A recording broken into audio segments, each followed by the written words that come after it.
El impulso en la digitalización está generando a toda velocidad nuevos escenarios y nuevas tendencias que las empresas escanean continuamente para conocer cómo se comportan sus clientes, sus usuarios. Hoy vamos a hablar de esos nuevos escenarios digitales con dos buenos conocedores del tema. Os presento ya a José Gutiérrez, que es director general de Soluciones Digital y Tecnología de Prisa Media. José, ¿qué tal? ¿Qué tal? Gracias por acompañarnos. Muchas y gracias. a Federica Hilara Forniciari, que es vicepresidenta ejecutiva global de One Global, que sois un holding de consultoría con el que ayudáis a las empresas a mejorar esa transformación digital y en ese proceso. Bueno, gracias a los dos.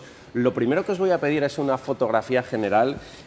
José, ¿en qué posición dirías que se encuentra España en este proceso de transformación digital? Sí, yo creo que tenemos mucha suerte. Tenemos grandes ciudades que están logrando captar mucho talento. Ciudades como Málaga, Sevilla, Barcelona, Madrid y Zaragoza. Tenemos grandes universidades y las empresas realmente están muy avanzadas. ¿Dónde está el tope? No lo existe, pero con el talento que tenemos y las grandes empresas, el nivel de madurez digital en España es alto. Además, por ejemplo, estoy recordando, como decías, Málaga, es verdad que ahí universidad y empresas están trabajando juntas, ¿no? Que esto no ocurría tradicionalmente, pero cada vez lo están haciendo más. Yo creo que están habiendo fórmulas de éxito, como bien comentas, de ecosistemas completos, desde los fundamentos, donde la universidad, las empresas privadas y públicas están logrando captar innovación, inversión y logrando realmente transformar servicios. Y esos perfiles de los que luego hablaremos, que son tan necesarios en este momento de transformación digital. Federica, cuando van las empresas a vosotros, ¿qué es lo primero que os piden? Dependerá, supongo, del tamaño y del momento de digitalización en el que se encuentren, pero en general, ¿cuál es su necesidad? A ver, las necesidades son muchas y muchas veces lo que tenemos que hacer como consultores, como empresas que efectivamente intentan ayudar a la transformación end-to-end, es ser casi psicólogos de la digitalización, o sea, entender primero si las necesidades que sacan, por ejemplo, en los procesos de venta, en todo el proceso de postventa, en lo que es la comunicación digital, que probablemente es la punta del iceberg que todos vemos cuando hablamos de digitalización, es efectivamente la digitalización que necesitan estas empresas. Entonces, la primera cosa que piden efectivamente es ayúdame a ser la empresa del futuro, ayúdame a ser más atractiva, ese es otro tema, con las personas que llegarán en mi empresa, con los talentos, y por eso es muy importante hacer un assessment profundizado para entender, como bien decías, a qué punto están. Porque muchas veces le hemos escuchado a lo largo de los años un poco como la palabra ayúdame a ser viral. La digitalización es esta palabra que significa hard skills, significa procesos, significa operaciones, comunicación, marketing, toca ya todas las áreas de negocio y por eso empresas como la mía o como Prisa, donde trabaja José, tienen que efectivamente no solo conformarse, pero proactivamente ayudar a las otras empresas. Pero es verdad que ese proceso, esa necesidad viene desde arriba, ¿está ya en los consejos de dirección o desde qué departamento acuden a vosotros? Esta es la otra parte muy divertida en un sentido, porque hay dos tipologías de necesidad de digitalización. Yo una de las que llamo la digitalización en la agenda del SEO, porque efectivamente es un OKR, es una pata que sí o sí tiene que estar en su mesa y sobre todo que se tiene que resolver a veces a lo largo de un año, que es un tiempo corto y largo al mismo tiempo en el mundo digital. Y luego hay el quick win del middle management o del senior management en el cual los managers lo que piden son soluciones donde el digital es casi una táctica para mejorar esto, desde las operaciones a la comunicación. Hay las dos cosas. José, en este consumidor tan exigente estamos acostumbrados ahora a una avalancha casi de, por ejemplo, en vuestro caso, contenidos digitales. ¿Cómo afrontáis también esta vez, yo creo, sobresaturación que puede tener el consumidor cuando queréis impactar en este nuevo modo de comunicarnos que es digital? Sí, tenemos la gran suerte de que hay 600 millones de hispanohablantes en el mundo y el usuario, el cliente está buscando de forma continua recibir por un lado entretenimiento e información. Nosotros en ese sentido, como medio de comunicación, nuestra batalla y nuestra competencia no solamente es un periódico tradicional, estamos compitiendo por un tiempo limitado que tiene el consumidor, que a veces no sabe si quiere ser entretenido o qué es recibir información, ¿no? ¿Qué quiere decir? Que nuestra competencia, elegantemente hablando, puede ser un periódico, el periódico de la esquina, el de toda la vida, o puede ser Netflix, Spotify o cualquier otra plataforma de entretenimiento, ¿no? Nosotros donde estamos poniendo mucho foco es en la calidad. Como bien sabemos todos y sufrimos, hay una avalancha de fake news.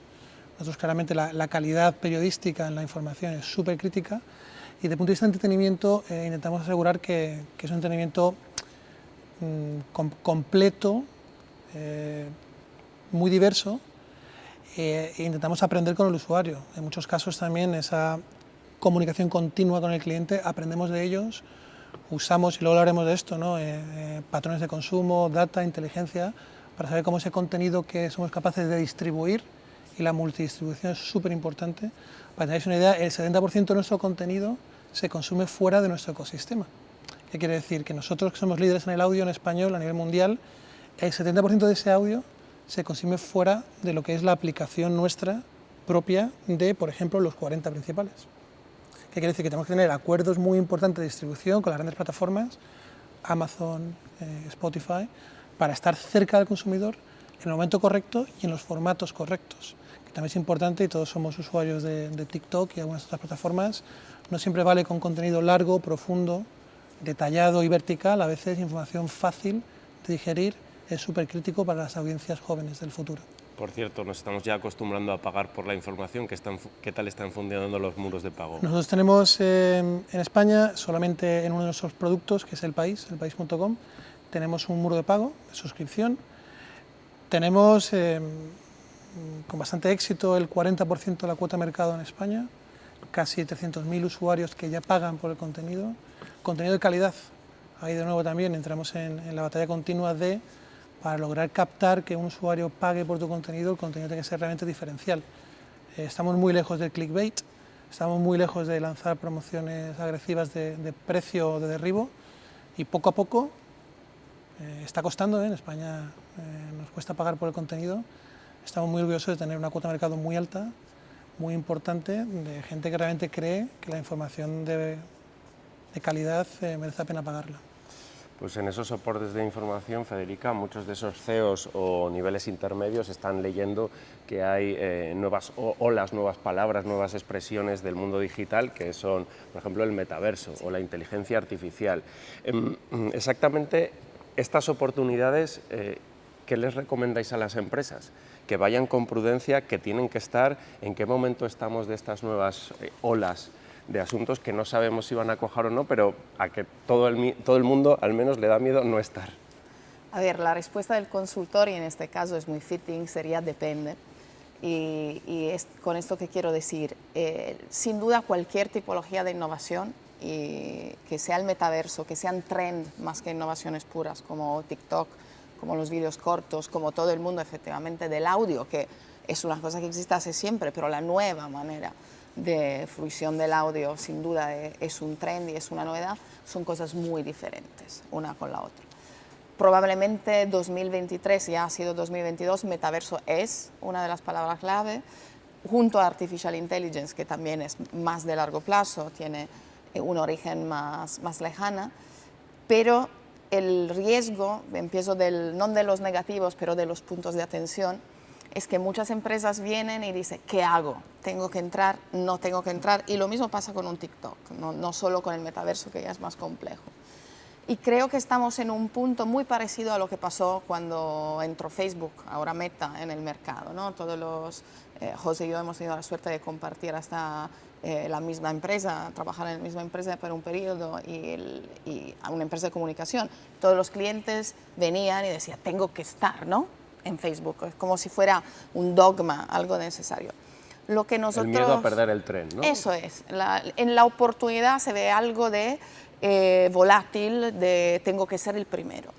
Entonces, como decía antes, un poco los psicólogos, ¿no? Entender primero en qué industria estás. Esto es fundamental. Hay industrias, hago el ejemplo, moda y lujo, hasta gastronomía, probablemente las telco por un tema de ser el primero en la innovación, que quieren estar ya por ahí. Pero el metaverso, ya por ejemplo, una grande pregunta que tendríamos que hacer es, ¿hay alguien que de verdad puede dar una definición única, unívoca, específica de metaverso?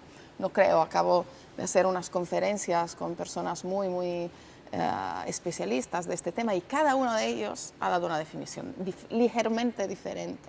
Porque hay muchos que lo enfocan al mundo del gaming, muchos que lo enfocan al mundo de los Bitcoin, de los NFTs, etcétera, etcétera, así como el Second Life, ¿no? el nuevo Second Life.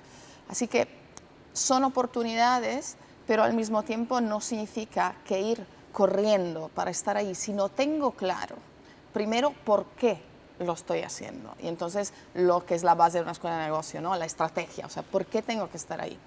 ¿Cuáles son las ventajas que no siempre tienen que ser económicas? Efectivamente pueden ser de positioning de la marca misma o la necesidad de ser presentes porque efectivamente más que un tren, como decía, su industria tiene que estar en este sector.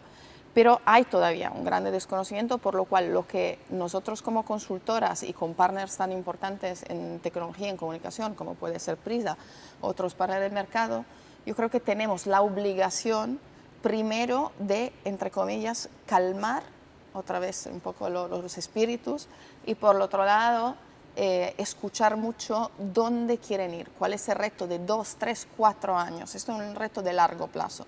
El metaverso es algo todavía de hiperfluido y que se está formando.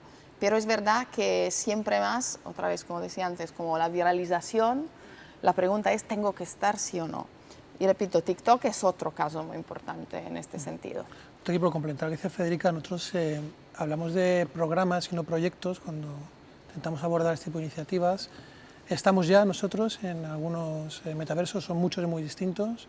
Simplificando todo mucho, vemos que más allá de la velocidad y la adopción, que está lejos de ser un producto maduro y mucho menos rentable, eso es importante, sí que creemos que es como otro punto de distribución, otro punto de contacto más con tus clientes, ¿no? Entonces, ¿hay que estar? Sí.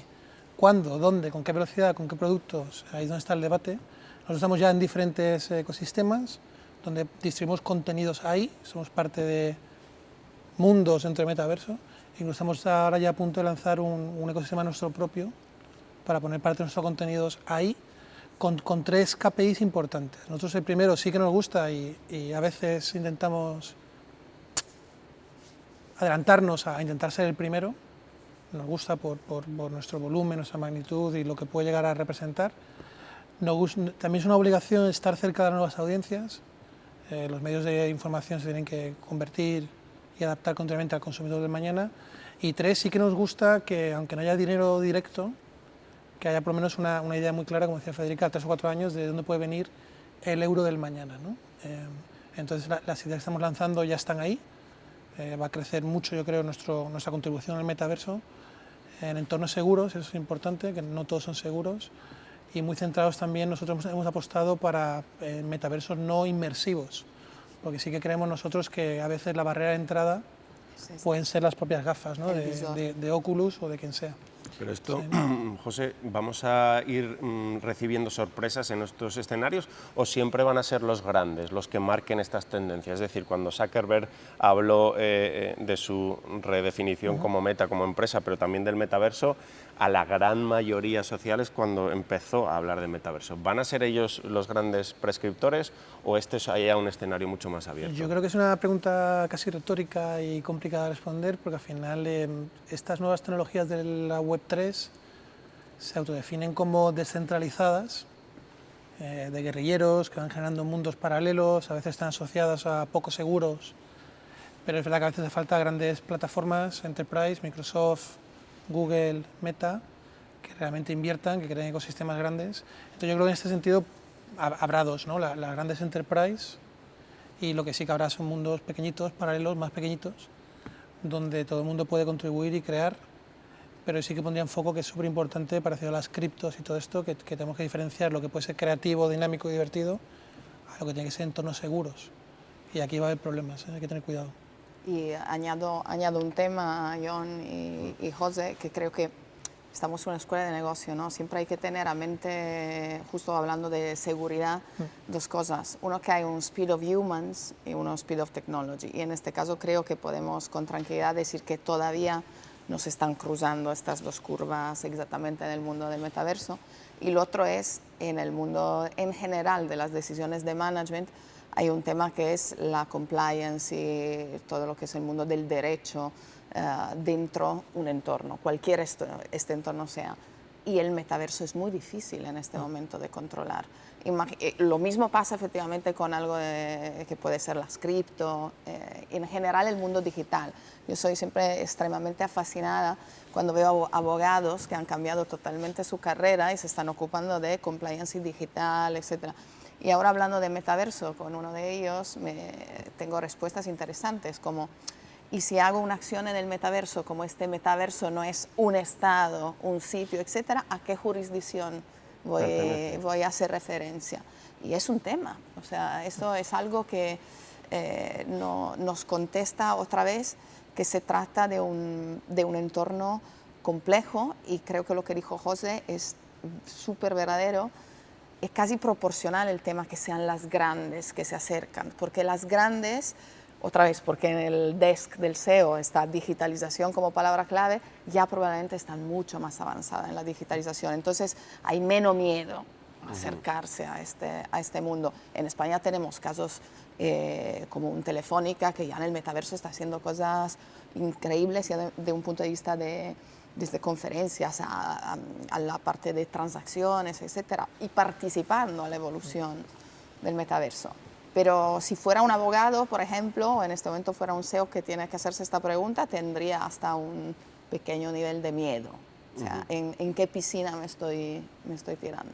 Conectando esto, la velocidad a la que va, bueno, una nueva realidad que tiene que tener su marco normativo, su seguridad jurídica, y lo que hablábamos antes de la falta de perfiles, os pregunto ahora sobre la necesidad de formación, ¿no? Estamos en una escuela de negocios, pero esto supongo que es fundamental, ya que la velocidad ya es exponencial. José. Sí, no te acuerdo. Yo creo que es complicado aterrizar también. Claramente hay dos, según lo veo yo, hay dos focos muy claros en lo que es la formación. Yo creo que tiene que haber formación estructurada, ya que entran universidades y las escuelas de negocio, y luego hay una formación desestructurada y continua, llamaré autoformación, donde yo creo que cualquier perfil actual, sea junior, senior o trabajes en cualquier tipo de sector, tiene que estar con la obligación de estar continuamente informado, ¿no? El caso que decía Federica antes es súper crítico, ¿no? Los abogados tenían antes un ámbito de actuación y ahora no hay normas, no hay leyes, las leyes cambian, tienen que adaptarse y autoformarse de forma obligatoria. Eso es súper importante. Cuando hablamos de lo que es la ingeniería, ¿no? Aquellos que son creadores de ecosistemas, también son temas muy complicados. Yo creo que las universidades y las escuelas de negocio no están adaptadas desde el punto de vista de formación estructurada de poder dar servicio a esa demanda, ¿no? Entonces, ¿qué viene antes?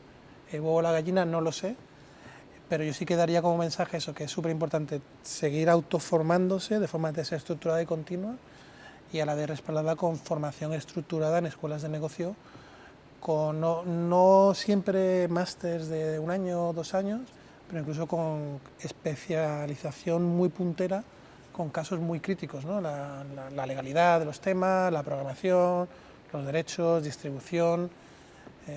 Como una microespecialización más express, quizá. Que te dé una serie de bases, unos mínimos, unas bases, para tú luego poder ir de nuevo al ecosistema abierto, que es Internet, para crecer, ¿no? Y aquí yo creo que las consultoras también son súper críticas, porque más allá de transformar y hacer proyectos de delivery, tienen un rol muy importante en la educación, la formación y en dejar encima de la mesa los puntos importantes y relevantes a tener en cuenta, ¿no? Y eso también es formación, es acompañamiento / asesoría de hacia dónde tienes que ir, cómo y con quién. Ahí, Federica, supongo que en muchas ocasiones vendrán a deciros quiero entrar en IA o quiero entrar en metaverso, pero vosotros veis la fotografía y decís, bueno, lo que tienes es que cambiar toda tu organización, ¿no? Toda tu empresa, las personas, los flujos. Esto imagino que ocurre a menudo. Sí, es conectado un poco a lo que decía José también del talento, ¿no? En nuestro caso, por ejemplo, hemos cambiado, podría decir, hasta la forma de cómo hacemos nosotros mismos empresa para poder ser una buena consultora, una buena agencia por la pata de comunicación con los clientes, y creo que es saber hacer dos cosas. Por un lado, ser horizontales, entonces tener unos perfiles normalmente híbridos, que sean casi perfiles pivot, que ayudan a organizar las cosas, que en el mundo de la consultoría clásica efectivamente podrían ser los managers o los project managers, etc. En una agencia serían los account managers, que han cambiado dramáticamente desde el estilo al conocimiento que es necesario. Y por otro lado, la profundidad. Entonces, como una matriz. Por otro lado, hay que tener especialistas muy, muy técnicos, donde ya no vale un perfil para 8, 7 disciplinas, ¿no? Este perfil tiene que ser el mejor, el más puntero en algo. Y con esta forma, podríamos decir, casi de T, de horizontal y de profundidad, es la manera que tenemos de hablar a nuestros clientes y dar efectivamente estas respuestas sobre por qué ir o no en un metaverso, por qué utilizar la inteligencia artificial. Es la capacidad de juntar muchos expertise y muchas áreas, ¿no? ¿Acaso en nuestro caso nos llamamos consultora end-to-end? Tenemos una pata donde a mí siempre me gusta decir, hacemos soñar el cliente, y es la parte de comunicación, de agencia. Lo hacemos mejor desde un punto de vista de proceso y conocimiento del consumidor, con nuestra pata más de CRM, cloud, nubes, etcétera, marketing automation, y luego lo hacemos ganar con la parte de e-commerce. Por ejemplo, ya solo describiendo esto se ve como para poder dar una respuesta a estas preguntas nos sirven varias áreas del marketing, o mejor dicho, del management más en general.